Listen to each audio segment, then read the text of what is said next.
सुबह के ठीक 11 बजे शहर के सबसे बड़े 5 सितारा होटल ग्रैंड पैलेस की ओर एक बुजुर्ग व्यक्ति धीरे धीरे कदम बढ़ा रहे थे। उनका नाम था मोहनलाल अग्रवाल। उम्र करीब 75 साल रही होगी। सफेद बाल, झुर्रियों से भरा चेहरा और साधारण खादी का कुर्ता पजामा पहने हुए। उनके हाथ में एक पुराना चमड़े का झोला था जो वक्त के साथ फीका पड़ चुका था। पैरों में सादे चप्पल और हाथ में बांस की एक मजबूत छड़ी थी। होटल ग्रैंड पैलेस शहर की सबसे आलीशान इमारत थी। 25 मंजिला यह होटल देश विदेश के अमीर लोगों की पहली पसंद थी। इसकी भव्यता देखकर कोई भी मंत्रमुग्ध हो जाता था। सोने से जड़े दरवाजे, संगमरमर के फर्श और क्रिस्टल के झूमर इसकी शान बढ़ाते थे। जैसे ही मोहनलाल होटल के मुख्य द्वार के पास पहुंचे, गेट पर खड़े सिक्योरिटी गार्ड रमेश कुमार की नजर उन पर पड़ी। रमेश ने मोहनलाल को ऊपर से नीचे तक देखा। उसके चेहरे पर तुरंत शिकन आ गई। उसने सोचा, यह बुजुर्ग यहां क्या करने आया है? इनकी शक्ल तो ऐसी है जैसे 2 वक्त की रोटी का भी जुगाड़ नहीं है। रमेश ने तुरंत मोहनलाल का रास्ता रोकते हुए कहा, अरे बाबा, रुकिए रुकिए, आप कहां जा रहे हैं? यहां आपका क्या काम है? मोहनलाल ने शांत स्वर में जवाब दिया, बेटा, मैं अंदर होटल में जाना चाहता हूं। मेरी यहां बुकिंग है। यह सुनते ही रमेश जोर से हंस पड़ा।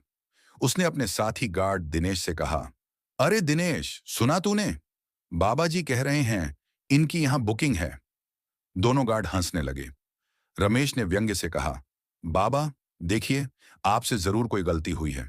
शायद आपको किसी ने गलत पता दे दिया है। यह होटल बहुत ही महंगा है। यहां एक दिन का किराया आपकी महीने भर की कमाई से भी ज्यादा होगा। बड़े बड़े मंत्री, अफसर और करोड़पति यहां आते हैं। आप किसी और सस्ते होटल में जाइए। मोहनलाल ने धैर्य से कहा, बेटा, तुम बिना पूछताछ किए कैसे कह सकते हो? एक बार चेक तो करो। इतने में होटल की रिसेप्शनिस्ट कविता शर्मा ने यह बातचीत सुन ली थी। वह खिड़की के पास खड़ी होकर देख रही थी। कविता एक 28 साल की युवती थी जो अपनी खूबसूरती और अंग्रेजी बोलने की क्षमता पर बहुत गर्व करती थी। उसे लगता था कि वह किसी फिल्मी हीरोइन से कम नहीं है। कविता ने अपनी ऊंची एड़ी की सैंडल की आवाज करते हुए गेट तक का सफर तय किया। उसने मोहनलाल को सिर से पांव तक देखा और उसके होंठों पर एक कृत्रिम मुस्कान आ गई। ये मुस्कान स्वागत की नहीं, बल्कि तिरस्कार और व्यंग्य की थी। नमस्ते अंकल जी, कविता ने फर्जी शिष्टाचार के साथ कहा। मुझे लगता है आप गलत जगह आ गए हैं। ये ग्रैंड पैलेस होटल है। यहाँ के रूम की कीमत एक रात की 15,000 रुपए से शुरू होती है। शायद आप किसी धर्मशाला या सस्ते लॉज की तलाश में हैं। मोहनलाल ने शांति से जवाब दिया, बेटी, मैं जानता हूं यह कौन सा होटल है। मेरी यहां पहले से बुकिंग है। तुम एक बार सिस्टम में चेक कर लो। कविता ने आंखें घुमाई और कहा, अंकल जी, मैं बिल्कुल यकीन के साथ कह सकती हूँ कि आपकी कोई बुकिंग यहाँ नहीं है। हमारे यहाँ सिर्फ वीआईपी लोग आते हैं। आपको शायद किसी ने मजाक में गलत जानकारी दी है। इतने में होटल के लॉबी से निकलकर कुछ अमीर गेस्ट्स भी आ गए थे। उनमें से एक ने अपनी पत्नी से कहा, देखो डार्लिंग, ये बुजुर्ग यहाँ क्या कर रहे हैं? लगता है भीख मांगने आए हैं। उसकी पत्नी ने जवाब दिया, हाय भगवान, इन लोगों को यहाँ तक आने की इजाजत कैसे मिल गई? सिक्योरिटी काम ही नहीं करती। एक और व्यक्ति ने कहा, अरे भाई, ये तो रोज का नाटक हो गया है। ऐसे लोग अमीरों के सामने दया दिखाकर पैसे निकलवाते हैं। मोहनलाल ये सब सुन रहे थे। उनके चेहरे पर दुख की लकीरें स्पष्ट दिख रही थीं, लेकिन वे चुप रहे। उन्होंने अपना झोला खोला और उसमें से एक सफेद लिफाफा निकाला। बेटी, उन्होंने कविता से कहा, इसमें मेरी बुकिंग के कागजात हैं। तुम इन्हें एक बार देख लो। कविता ने लिफाफे की तरफ देखा भी नहीं। उसने हाथ हिलाकर मना करते हुए कहा, नहीं अंकल जी, मुझे कोई कागज नहीं देखना। आप यहां से जाइए। आप यहां खड़े रहेंगे तो हमारे असली गेस्ट्स को परेशानी होगी। गार्ड रमेश ने भी सहारा देते हुए कहा, हाँ बाबा, आप यहां से चले जाइए। यह जगह आपके लिए नहीं है। मोहनलाल की आंखों में आंसू आ गए। उन्होंने कहा, बेटा, तुम बिना देखे कैसे कह रहे हो? अगर मेरी बुकिंग है तो? कविता ने तीखी आवाज में कहा, देखिए अंकल जी, मैं आपसे बार बार कह रही हूं, आपकी कोई बुकिंग यहां नहीं है और न ही हो सकती है। आप इस होटल को अफोर्ड नहीं कर सकते। यह बात मैं आपके कपड़ों को देखकर ही कह सकती हूं। पास खड़े गेस्ट्स में से किसी ने कहा, अरे, इन बुजुर्ग को समझाओ। यह कोई सरकारी धर्मशाला नहीं है जहां मुफ्त में ठहरा जा सके। एक महिला ने अपने बच्चे से कहा, बेटा, देखो ये अंकल कैसे गलत जगह आ गए हैं। इसीलिए मैं कहती हूं पढ़ाई लिखाई जरूरी होती है। मोहनलाल को यह सब सुनकर बहुत दुख हुआ, लेकिन उन्होंने अपना धैर्य नहीं खोया। वे जानते थे कि सच्चाई एक दिन सामने आएगी। मोहनलाल ने गहरी सांस ली और कविता से फिर से निवेदन किया, बेटी, अगर तुम व्यस्त हो तो अपने मैनेजर साहब को बुला दो, मुझे उनसे मिलना है। कविता ने झुंझलाकर कहा, अरे अंकल जी, आप समझते क्यों नहीं? मैनेजर साहब बहुत बड़े आदमी हैं। वे बड़े बड़े बिजनेसमैन और मंत्रियों से मिलते हैं। आपके जैसे, मतलब, आपसे मिलने का उनके पास समय नहीं है। फिर भी एक बार पूछ तो लो, मोहनलाल ने धीरे से कहा। कविता ने मन ही मन सोचा, अब तो यह बुजुर्ग मैनेजर से भी मिलना चाहते हैं। पता नहीं क्या डांट पड़ेगी। फिर भी उसने अनमने मन से फोन उठाया और होटल के मैनेजर विक्रम सिंह रावत को कॉल लगाया। सर, यहां रिसेप्शन पर एक बुजुर्ग व्यक्ति आपसे मिलना चाहते हैं, कविता ने कहा। दूसरी तरफ से विक्रम की आवाज आई, कौन है वो? कोई इंपॉर्टेंट गेस्ट हैं क्या? कविता ने मोहनलाल की तरफ देखकर कहा, नहीं सर, कोई खास नहीं, बस एक आम आदमी है, साधारण कपड़े पहने हुए हैं। विक्रम ने हंसते हुए कहा, तो फिर मुझसे मिलने की क्या जरूरत? मेरे पास अभी बहुत काम है, कोई इंपॉर्टेंट मीटिंग है। उन्हें बैठने को कह दो, थोड़ी देर में खुद चले जाएंगे। कविता ने फोन रखा और मोहनलाल से कहा, अंकल जी, मैनेजर साहब अभी बहुत व्यस्त हैं। आप चाहें तो वेटिंग एरिया में बैठ सकते हैं। मोहनलाल ने सिर हिलाया और धीरे धीरे लॉबी के एक कोने में रखी कुर्सी की तरफ बढ़े। पूरी लॉबी में अजीब सा माहौल हो गया था। लोग उन्हें अजीब नजरों से देख रहे थे। लॉबी में बैठे एक व्यापारी ने अपने मित्र से कहा, यार, यहाँ की सिक्योरिटी बिल्कुल ढीली है। ऐसे लोगों को अंदर ही नहीं आने देना चाहिए। उसके मित्र ने जवाब दिया, हाँ भाई, पता नहीं कब कोई चोरी चकारी कर दे। ये गरीब लोग कुछ भी कर सकते हैं। एक महिला ने अपनी सहेली से फुसफुसा कर कहा, लगता है मुफ्त का खाना खाने आया है। इन लोगों की यही तो आदत होती है।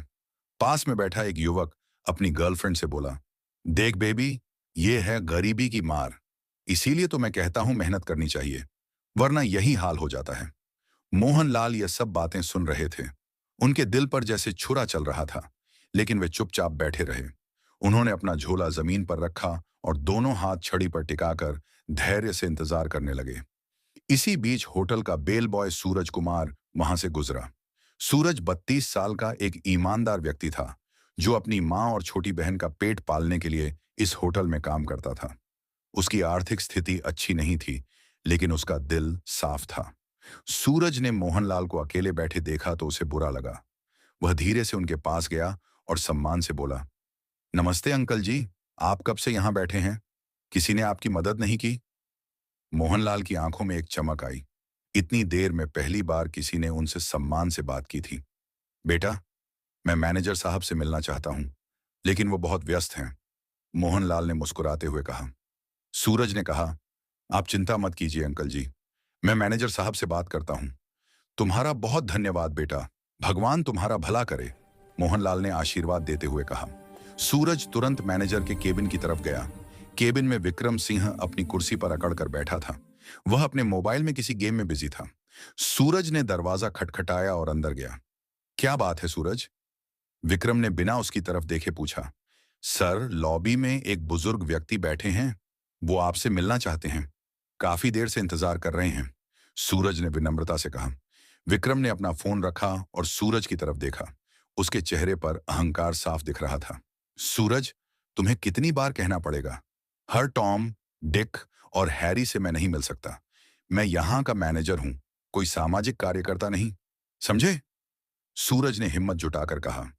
लेकिन सर, वो बुजुर्ग हैं और काफी देर से इंतजार कर रहे हैं। विक्रम गुस्से से उठ खड़ा हुआ। सूरज, तुम्हारी औकात क्या है मुझे सिखाने की? तुम सिर्फ एक बेल बॉय हो। अपना काम करो और मुझे बताने की कोशिश मत करो कि मैं किससे मिलूं और किससे न मिलूं। सूरज का सिर झुक गया। सॉरी सर, मैं बस कुछ नहीं। जाओ यहां से और उस बुजुर्ग से कह दो कि अगर कोई जरूरी काम है तो रिसेप्शन पर बात करें। मेरे पास हर किसी के लिए समय नहीं है। सूरज मायूस होकर वापस लॉबी में आया। मोहनलाल उसी जगह धैर्य से बैठे थे। सूरज मायूसी के साथ मोहनलाल के पास आया और बोला, अंकल जी, मैंने कोशिश की, लेकिन मैनेजर साहब अभी नहीं मिल सकते। वो कह रहे हैं कि अगर कोई जरूरी काम है तो रिसेप्शन पर बात करिए। मोहनलाल ने मुस्कुराकर सूरज के कंधे पर हाथ रखा। कोई बात नहीं बेटा, तुमने कोशिश की, यही बहुत है। तुम्हारे जैसे अच्छे इंसान अब कम ही मिलते हैं। सूरज को लगा कि यह कोई साधारण व्यक्ति नहीं है। इनकी बात करने का तरीका, इनका धैर्य और इनकी आंखों की गहराई कुछ अलग कहानी बयान कर रही थी। समय धीरे धीरे बीत रहा था। दोपहर के 12:30 हो गए थे। लॉबी में आने जाने वाले लोग अब भी मोहनलाल को अजीब नजरों से देख रहे थे। एक छोटा बच्चा अपनी माँ के साथ लॉबी में घूम रहा था। उसने अपनी मासूमियत से माँ से पूछा, मम्मी, ये दादाजी यहाँ क्यों अकेले बैठे हैं? क्या इनका कोई घर नहीं है? माँ ने बच्चे को समझाते हुए कहा, बेटा, ये शायद किसी को ढूंढ रहे हैं, तुम उनसे दूर रहना। बच्चे ने फिर पूछा, लेकिन मम्मी, सब लोग इन्हें बुरी नजर से क्यों देख रहे हैं? माँ ने कहा, बेटा, ये बड़ों की बात है, तुम नहीं समझोगे। मोहनलाल ये सब सुन रहे थे। उन्हें उस मासूम बच्चे की बात अच्छी लगी। कम से कम एक बच्चे के मन में तो दया और जिज्ञासा थी।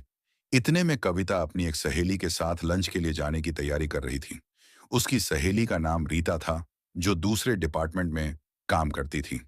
रीता ने मोहनलाल की तरफ इशारा करते हुए पूछा, ये अंकल कौन है? इतनी देर से यहीं बैठे हैं। कविता ने लापरवाही से जवाब दिया, पता नहीं कौन है, कह रहा था कि इसकी यहाँ बुकिंग है। मैंने समझा दिया है लेकिन मानता ही नहीं। शायद कोई दिमागी मरीज है। रीता हंसते हुए बोली, अरे यार, ऐसे लोग रोज आते रहते हैं, थोड़ी देर में खुद ही चले जाएंगे। दोनों हंसते हुए लंच पर चली गईं। मोहनलाल को यह बातचीत सुनाई दे गई थी। इसी बीच सूरज को कुछ ख्याल आया। उसने सोचा कि अगर वाकई इनकी कोई बुकिंग है तो सिस्टम में चेक करना चाहिए।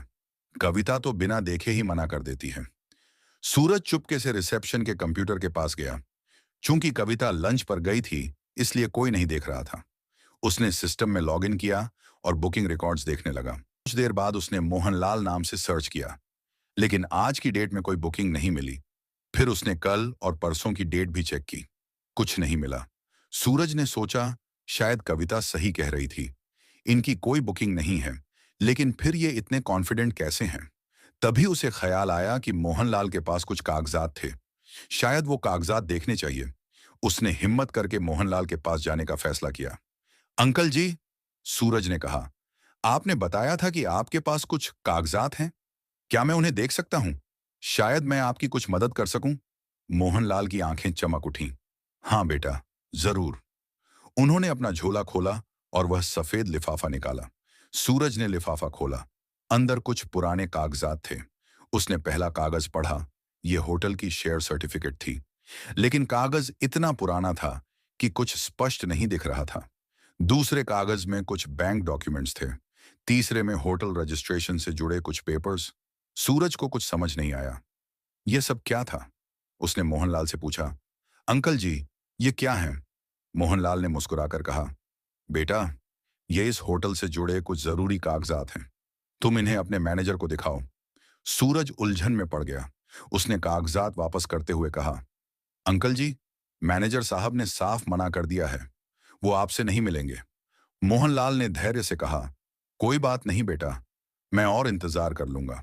इतने में कविता लंच से वापस आ गई। उसने देखा कि सूरज मोहनलाल के पास खड़ा है। अरे सूरज, तुम यहां क्या कर रहे हो? तुम्हारा काम क्या है? कविता ने गुस्से से कहा। सूरज ने जल्दी से कहा, कुछ नहीं कविता जी, बस यूं ही। कविता ने मोहनलाल की तरफ देखकर कहा, अंकल जी, आप अब भी यहीं हैं? मैंने कहा था ना कि आपकी कोई बुकिंग नहीं है। मोहनलाल ने शांति से जवाब दिया, बेटी, मैं अब भी कह रहा हूं कि एक बार मैनेजर साहब से मिलने दो। कविता परेशान हो गई। उसने सोचा, ये बुजुर्ग मानने को तैयार ही नहीं है, अब क्या करूं? तभी होटल में कुछ नए गेस्ट्स आए। वे बहुत अमीर लग रहे थे, महंगी कारों से आए थे और उनके साथ ढेर सारा सामान था। कविता की पूरी नजर उन नए गेस्ट्स पर टिक गई। वह तुरंत उनकी सेवा में जुट गई। मोहनलाल फिर से अकेले रह गए। शाम के 4 बजे तक मोहनलाल उसी कुर्सी पर धैर्य से बैठे रहे। उनके चेहरे पर थकान दिख रही थी, लेकिन हिम्मत अब भी बाकी थी। के 5 बजे के करीब मोहनलाल उठ खड़े हुए। उन्होंने धीरे धीरे अपनी छड़ी का सहारा लिया और रिसेप्शन की तरफ बढ़े। अब उनके चेहरे पर पहले जैसी नरमी नहीं थी। कविता ने उन्हें आते देखा तो झुंझला गई। हाँ अंकल जी, अब क्या बात है? मोहनलाल ने दृढ़ आवाज में कहा, बेटी, अब मैं सीधे मैनेजर के केबिन में जाऊंगा। बहुत इंतजार कर लिया। कविता ने रास्ता रोकते हुए कहा, नहीं अंकल जी, आप ऐसे अंदर नहीं जा सकते। लेकिन मोहनलाल ने उसकी बात अनसुनी कर दी और सीधे विक्रम के केबिन की तरफ बढ़े। पूरी लॉबी में सन्नाटा छा गया। सभी की नजरें उनकी तरफ टिक गईं। विक्रम अपने केबिन में फोन पर किसी क्लाइंट से बात कर रहा था। मोहनलाल ने दरवाजा खटखटाया और अंदर चले गए। विक्रम ने फोन रखकर गुस्से से कहा, यह क्या बदतमीजी है? आप कौन हैं और यहां कैसे आ गए? मोहनलाल ने शांत स्वर में कहा, मैं मोहनलाल अग्रवाल हूं। सुबह से आपसे मिलने की कोशिश कर रहा था। विक्रम ने व्यंग्य से कहा, ओह हो, तो आप वही बुजुर्ग हैं जिसकी बुकिंग है। बताइए, क्या काम है? मोहनलाल ने अपना झोला खोला और लिफाफा निकालकर मेज पर रखा। ये कुछ जरूरी कागजात हैं, इन्हें देख लीजिए। विक्रम ने हंसते हुए लिफाफे को हाथ में लिया, लेकिन खोले बिना ही वापस मेज पर फेंक दिया। बाबा जी, विक्रम ने अहंकार से कहा, आपको लगता है मैं मूर्ख हूं? आपकी शक्ल देखकर ही पता चल जाता है कि आपकी औकात क्या है। ये 5 सितारा होटल है, कोई धर्मशाला नहीं। आप जैसे लोग यहां अफोर्ड नहीं कर सकते। मोहनलाल की आवाज में अब गंभीरता आ गई। बेटा, बिना देखे कैसे तय कर लिया? एक बार इन कागजों को देख तो लो। विक्रम जोर से हंसा। मुझे किसी कागज को देखने की जरूरत नहीं। मैं सालों से होटल इंडस्ट्री में हूं। लोगों की शक्ल देखकर उनकी हैसियत पहचान लेता हूं। मोहनलाल ने अंतिम बार कोशिश की। अगर तुम्हें यकीन नहीं है तो किसी और को इन कागजों को देखने दो। विक्रम खड़ा हो गया। बस बहुत हो गया। आप यहां से तुरंत जाइए, वरना मैं सिक्योरिटी को बुला दूंगा। मोहनलाल ने गहरी सांस ली। अब उनकी आंखों में एक अलग चमक थी। वे धीरे से उठे और कहा, ठीक है, जब तुम्हें यकीन नहीं है तो मैं जा रहा हूं। लेकिन याद रखना, जो तुमने आज किया है उसका नतीजा तुम्हें जरूर भुगतना पड़ेगा। इतना कहकर मोहनलाल केबिन से निकले। विक्रम हंसता रहा, लेकिन मोहनलाल होटल से बाहर नहीं गए। वे लॉबी के एक कोने में खड़े हो गए और अपने मोबाइल से किसी को फोन किया। हेलो राजेश, मैं मोहनलाल बोल रहा हूं। तुम कल सुबह 10 बजे ग्रैंड पैलेस होटल आ जाना।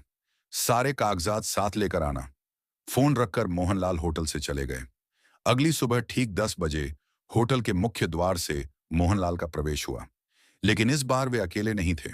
उनके साथ एक सूट बूट पहने अधिकारी था, जिसके हाथ में काला ब्रीफकेस था। उसका नाम राजेश मित्तल था और वह शहर के नामी वकीलों में से एक था। पूरी लॉबी में सन्नाटा छा गया। कल जिस व्यक्ति को सबने तिरस्कार की नजर से देखा था, आज वही किसी राजा की तरह प्रवेश कर रहे थे।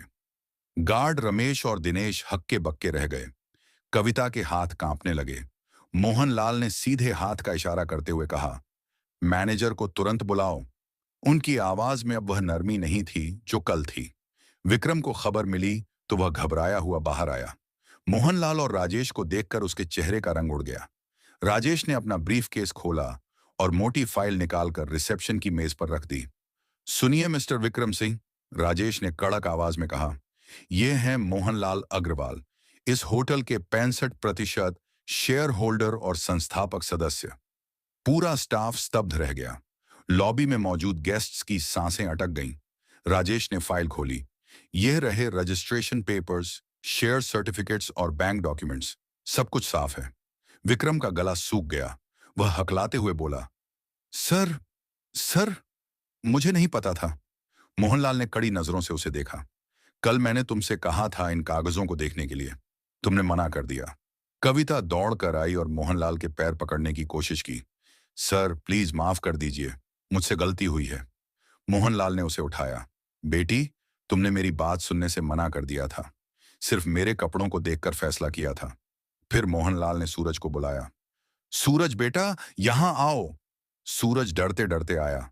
मोहनलाल ने उसके कंधे पर हाथ रखा। तुमने कल मेरी मदद की थी। तुम्हारे पास पैसे नहीं थे, लेकिन दिल में इंसानियत थी। यही असली दौलत है। फिर मोहनलाल ने विक्रम की तरफ देखा। विक्रम सिंह, आज से तुम इस होटल के मैनेजर नहीं रहोगे। सूरज कुमार अब इस पद को संभालेगा। विक्रम की आंखों से आंसू बहने लगे। सर, प्लीज एक मौका दे दीजिए, मोहनलाल ने सख्त आवाज में कहा। जो इंसान दूसरों का सम्मान नहीं कर सकता, वह इस पद का हकदार नहीं। तुम्हें फील्ड वर्क दिया जा रहा है। पूरी लॉबी में तालियों की आवाज गूंजी। सभी गेस्ट्स मोहनलाल के फैसले की तारीफ कर रहे थे। मोहनलाल ने सबको संबोधित करते हुए कहा, सुनो सब लोग, ये होटल सिर्फ अमीरों का नहीं है। यहां इंसानियत सबसे बड़ी पहचान होगी। जो भी अमीर गरीब का फर्क करेगा उसे यहां जगह नहीं मिलेगी। लॉबी में जोरदार तालियां बजीं। हर कोई मोहनलाल को सम्मान की नजरों से देख रहा था। अंत में मोहनलाल ने कहा, याद रखना, असली अमीरी पैसों में नहीं, सोच में होती है। इंसान की पहचान उसके कपड़ों से नहीं, बल्कि उसके चरित्र से होती है। यह कहकर वे राजेश के साथ होटल से बाहर निकले। पीछे छूटे लोग देर तक सोचते रहे कि कैसे उन्होंने एक महान व्यक्तित्व को पहचानने में गलती की थी। उस दिन के बाद ग्रैंड पैलेस होटल का माहौल पूरी तरह बदल गया। सूरज कुमार ने मैनेजर बनकर सभी के साथ समान व्यवहार की नीति अपनाई। होटल में अब कोई भेदभाव नहीं था। मोहनलाल अग्रवाल की यह कहानी शहर भर में फैल गई। लोग कहते थे कि उन्होंने सिर्फ एक होटल नहीं बनाया था, बल्कि इंसानियत की नींव रखी थी। दोस्तों, यह कहानी हमें सिखाती है कि हमें किसी को भी उसकी बाहरी दिखावट से नहीं आंकना चाहिए। असली व्यक्तित्व कपड़ों में नहीं, बल्कि व्यवहार में छुपा होता है। अगर आपको यह कहानी पसंद आई हो तो लाइक करें, शेयर करें और ऐसी ही प्रेरणादायक कहानियों के लिए हमारे साथ जुड़े रहें।